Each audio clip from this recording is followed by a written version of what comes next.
para hablar de protofeminismos tenemos que hacer alusión a lo que es la genealogía del feminismo, ¿no? Es un esfuerzo, yo le llamaría un esfuerzo que muchos autores, muchas autoras hacen, específicamente las autoras feministas, para poder recuperar pues las aportaciones que se ha tenido en este movimiento. De hecho, la primera gran diferencia que tenemos que hacer o distinción es entre el movimiento social y la teoría feminista, que obviamente están muy interrelacionadas y se van apoyando. De hecho, el feminismo tenemos que verlo en este sentido como dual, ¿no? Estas dos cosas van de camino. Pero el surgimiento del feminismo se refiere un poco más, o siempre he hecho un poco más alusión, la gente lo tiene en la cabeza más, la referencia del movimiento.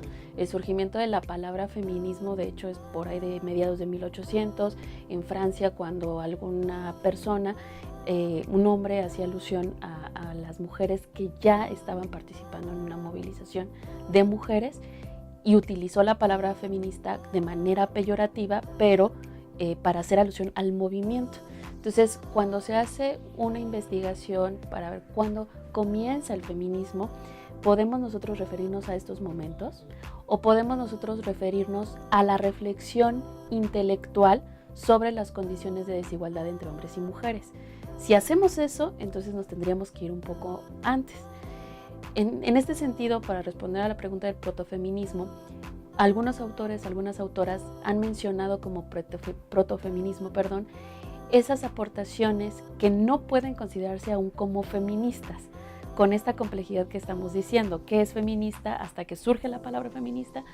Entonces, por ejemplo, en 1400 hay una autora que se llama Christine de Pizan, en plena Edad Media empieza a hacer cuestionamientos en relación a el maltrato, a la condición de subordinación, pero sobre todo a la condición de desigualdad en educación y este tipo de cosas, que es Christine de Pizan. Escribió un libro que se llama La ciudad de las llamas, y ahí podemos nosotros observar esa reflexión primaria, incipiente, sobre la desigualdad entre mujeres y hombres.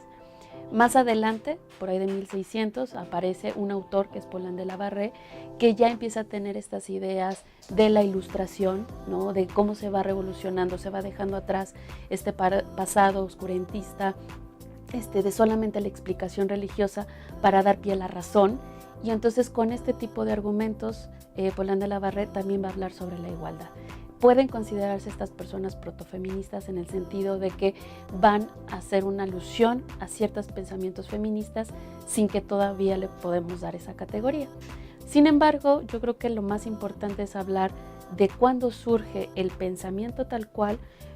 Tal vez tendríamos que hacer referencia a Amelia Valcárcel, o a Celia Amorós, que siempre van a insistir en considerar al feminismo, el surgimiento del feminismo, como el hijo, así le llaman, ¿no? Es el hijo no querido, el hijo ilegítimo de la Ilustración.